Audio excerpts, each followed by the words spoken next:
Hi everyone. This video continues a series of videos about agentic AI. In this series of videos, I explain various concepts and details of agentic AI, including different SDKs, such as Google Agent Development Kit and AWS Strands.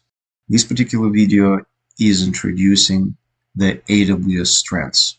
In the previous video, I have shared example of how AWS Strands Agent can be used with, specifically we used use_AWS tool, and I have shown how to use that tool in order to create DynamoDB table, then read the file using the file_read tool, and push the data from the JSON file after doing some small ETL into the DynamoDB, and then retrieve the information from the DynamoDB using, again, use_AWS tool. So today we will discuss about how to use various large language models in the agent. And before let's start that discussion, I would like just to briefly remind what is the idea of the agent and how the agent is understood in this series of videos. So the agent is a wrapper around the large language model and the tools. So the large language models are the text generators, and they are used to generate the list of actions. However, these large language models cannot perform any action themselves. For this, we need tools. So also LLMs are playing a role of binders, which are calling different tools depending on the user request.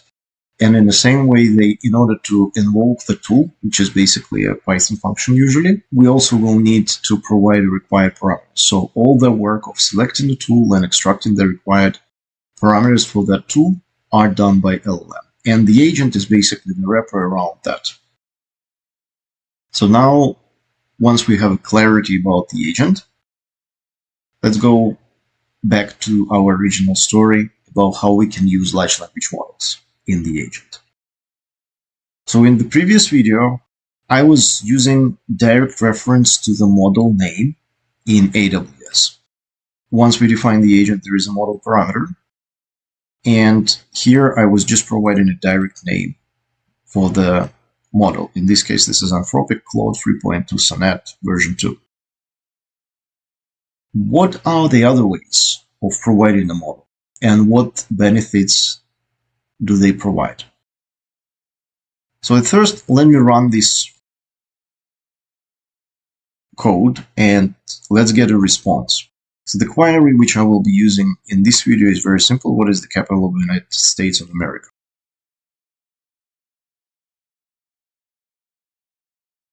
And you can see that the agent with a Sonnet model provides the response of the capital of the United States of America is Washington, D.C., with some further details and historic reference. Now, let me show you a different way of how to provide a model object, not just a model reference by name, but the entire object model as a parameter of the agent. For this, I will need to import BedrockModel module from Strands models. And this is exactly the family of models Anthropic Claude Sonnet belongs to. Because when we provide the name of the models, that's exactly what's happening under the hood. AWS Strands is picking up the Sonnet model by its reference, and that Sonnet model is directly provided by AWS. So when we use the BedrockModel class, we will have to provide a model ID. In this case, I can also use Anthropic Claude Sonnet, but I prefer to use just a different model to show you a variety of models we can have. In this case, it's Amazon Nova Pro version 1. Also, once we define the model, we are able to provide various model parameters such as temperature. So temperature is a measure of creativity of how random the response of the model is. So the higher the temperature, the more deterministic and lower the randomness are, and the higher the temperature, the less predictable and higher the randomness degree will be in the model output. And then streaming parameter, which is saying in this case true. That means we are to provide response piece by piece, not waiting until the entire response to be generated and dump it in one piece. Also, there is one useful method for the models, which will be used across the model class within the AWS Strands SDK. It is called get_config for these models. So let's see how this output of this code will look like. So let me clear my terminal and run the code again. Let me save the code. Okay, so now we have, as expected, our direct reference model response, which is the same.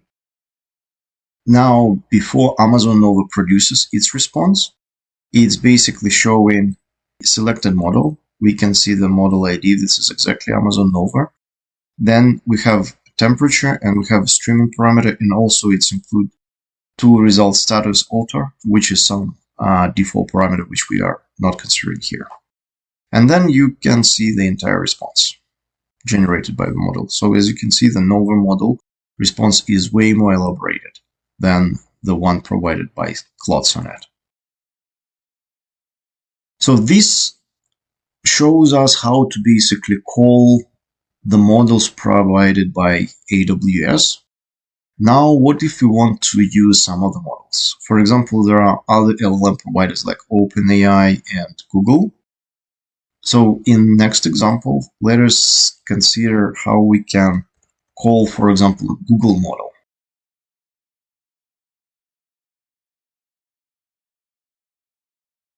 Let me uncomment the code. So for this purpose, we will need to import GeminiModel module from Strands Models Gemini. And let's have a look at the code now. So GeminiModel, this is how we instantiate the Gemini model. We need to provide the client arguments. And one of them is API key, because we are now about to call the Gemini model, and we have to provide the Google API key for that. So how to do that? I have already configured my API key in my GCP environment, and I placed it into .env file. I'll come to that in a moment. So in order to read from .env file, we will import a load.env function from .env module. And also I will use import OS. So using OS model, I will read environment variable, which is basically Google API key, and then I will use this API key. So how to get your API key? So first of all, this is my .env file. So I have a Google API key, and this is my API key, which was generated by Google. In order to get the API key, you will have to go to AIStudio API keys. And here you will have a list. So you will create a new API key and you can use it on your own. So here, once you created an API key, you have to click on it and you will get the API key value. You just copy this and put it into your code. So now let me clear the log and let me run the code.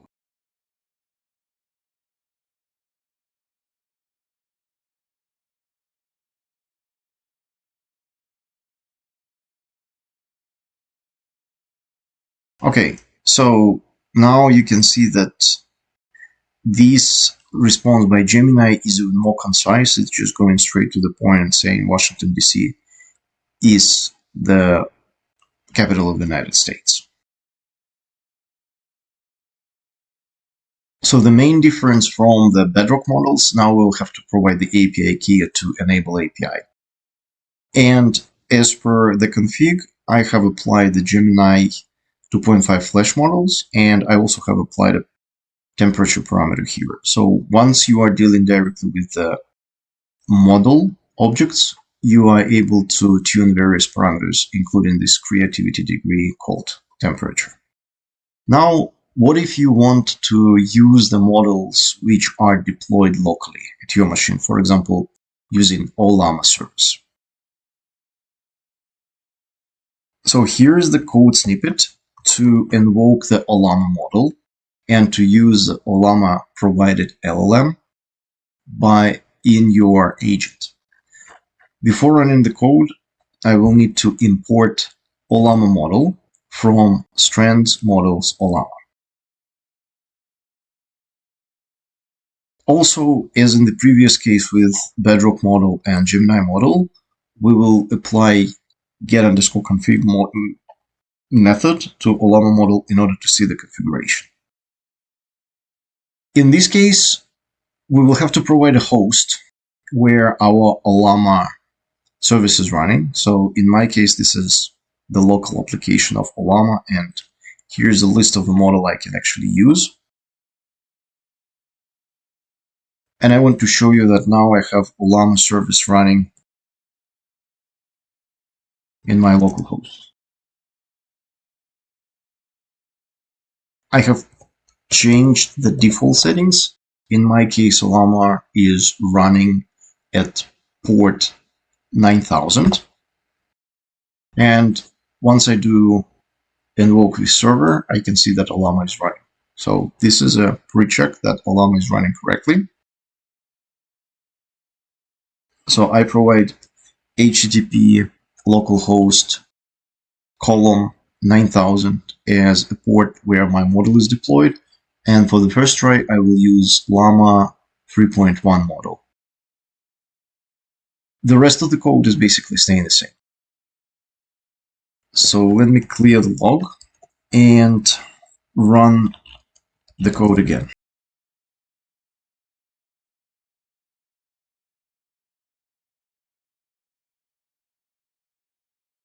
Okay, so here you can see that I'm indeed using Llama 3.1 model, and this is reply from that model. Just for the sake of exercise, let me give you an example of a couple more models which are deployed on Ollama and which can be used. So now we're going to go for Gemma 3.4b.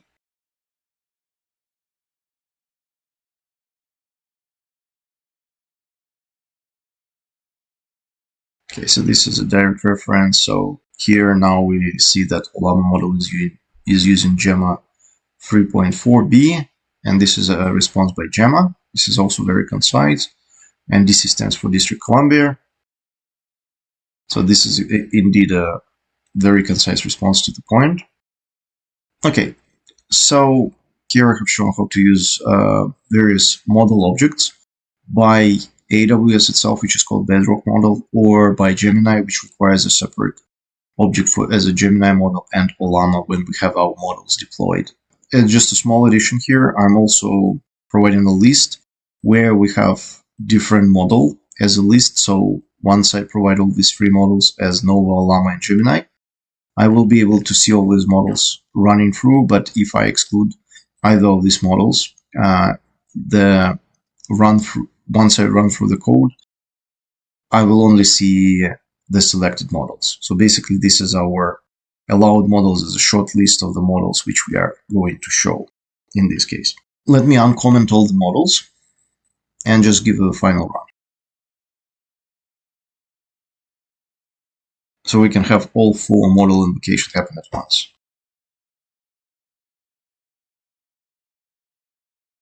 Okay, so this is our default method. Now we have Amazon Nova, which is very, very detailed explanation. Then we have Gemini, which is very concise and straight to the point. And also we have Gamma 3.4b, which is also straight to the point. And so let me summarize quickly.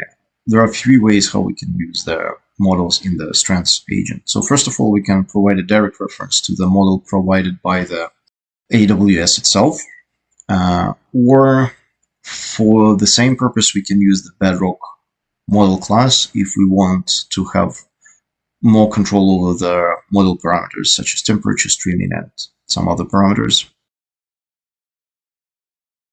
Another scenario is that we can use third-party LLM provider models, such as OpenAI or Google. In this particular case, we use the Gemini models by Google. In this case, you will have to get your API key ready in order to be authenticated to use your model. You also provide the parameters such as temperature, and you are also able to specify which specific Gemini model you want to use. Then, of course, there is a common method, get_config, which is returning the config of the model object. And finally, one more way to use the LLM is to deploy the model using the Ollama service, and then using the Ollama server URL, specify the model you want to use. This will be a definition of your local model. And this is the way how you call the locally deployed model. So as you can see, all the final run is successful. So thank you very much, and I see you in the next videos.